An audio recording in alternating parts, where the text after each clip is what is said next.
Hey, Gingy. What do you think, girl? Huh? Yeah, let's go for a walk. Me and Ginger, we're gonna go back here and get this skid steer. I did not get a chance to bring it back up here, so we're gonna do that now. It's starting to get a little bit dark, but I think I can get up here before it gets too bad. Let's take a stroll.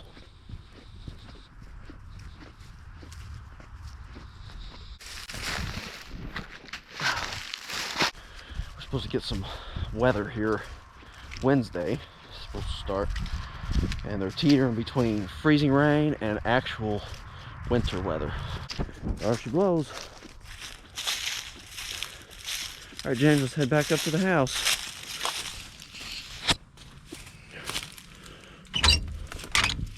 We're in the skid steer. We got Ginger here. Holy cow, guys. Put this thing back in its hole.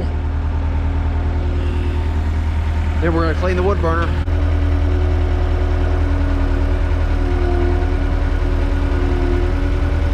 We're gonna get another cold snap. Don't mind the crap over here, but we're running low on wood. This right here really is not stuff that I want to burn. It's green that I just cut out here. I just went ahead and stacked some of it in here.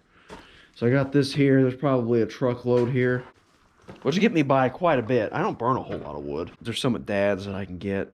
Once this is cleared out, I'm gonna actually cut and split and store up for the winter.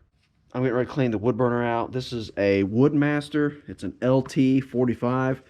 I believe this was actually either a corn or a pellet burner that they converted to a wood burner. And so I got a really good deal on it.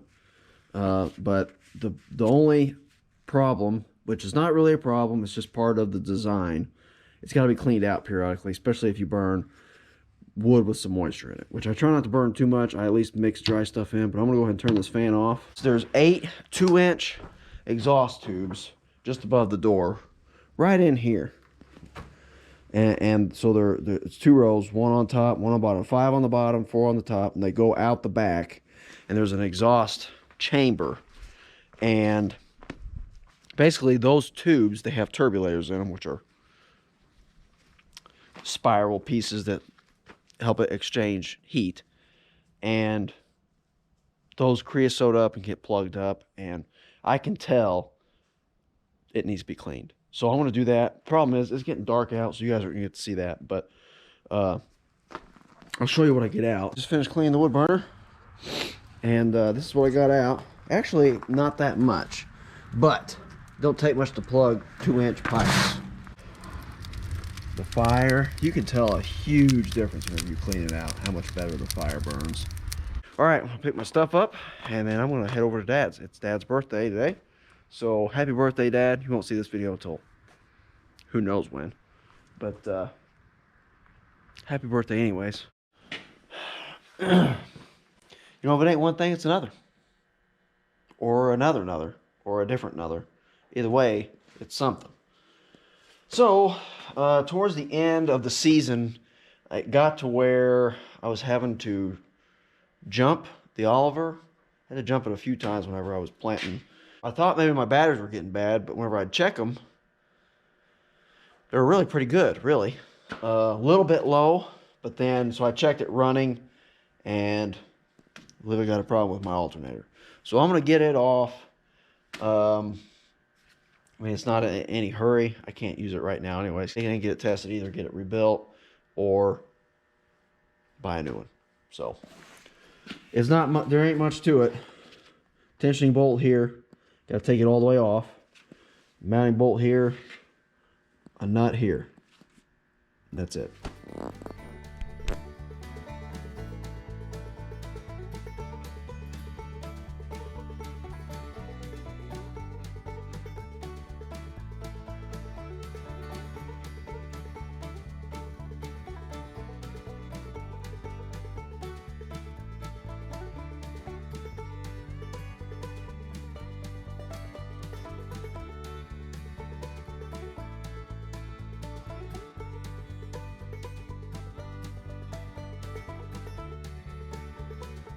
We got it off.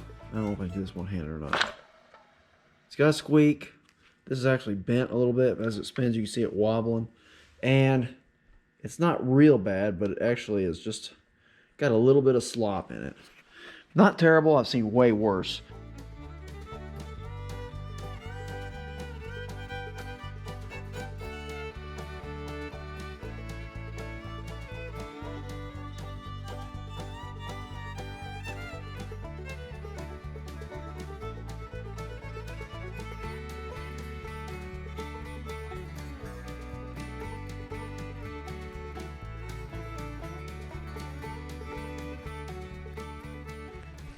Alright guys, so we got both side panels off. I think I'm going to take the hood off next. So I'm going to have to get in here. So I don't know if I'm going to have to take the fuel tank off or what. But that may be something I have to do. I'm not sure. So if I have to do that, I'm going to have to drain it first because I'm not sure how much is in it. But I think it's a decent amount. It's definitely not full, but I'd say it's probably up around here. Definitely be easier handling with nothing in it. So there's that. While I'm doing that, I'll probably go ahead and change that settlement bowl out since it's leaking. To get the hood off, I believe there's 4 bolts, one at each corner, one here, there, the same places on the other side. Got a clamp here, take the exhaust, the muffler off, then slip this piece on the breather off, and then I don't know, I may have to take the cap off on the radiator, I'm not sure, but then it should slide up off all of that. Got the heater fired up. It's not really all that cold in here, but it is nice to have some heat.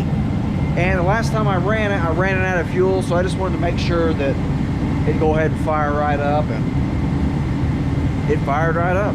We're gonna siphon the fuel out of this tank. Like I said, it actually has a lot more fuel than I thought. I think it's like over half. So we're gonna take it out, a gas can, 5-gallon gas can full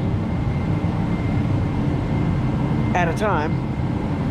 And what I did was went to a truck stop because I didn't know where else to buy one of these. I don't know if you guys have ever seen this, but this is a siphoning hose, auto priming siphoning hose, I think they call it, or whatever. But basically, it's got this little check ball. You stick it down in the fuel and you work it up and down, and it fills with fuel, and then once it starts going, it takes off and goes. So I've used these before. I didn't have one myself. It's like 15 bucks, which is, they're making pretty good margin on that, I think, but that beats drinking a bunch of fuel.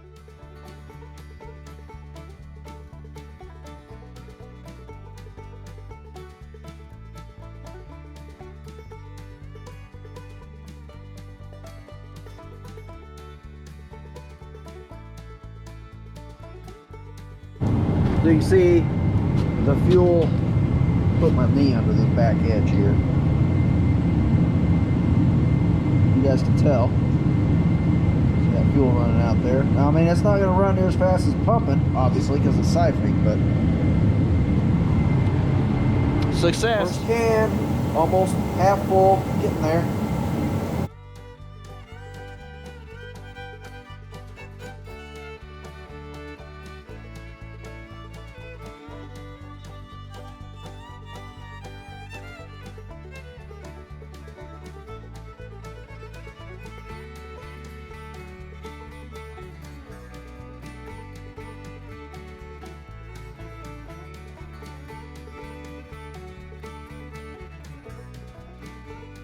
We've got no fuel tank. Gonna have a little trouble running now. That's okay though. It will run again. So here's what I'm after right here. See if I can step out of the light here.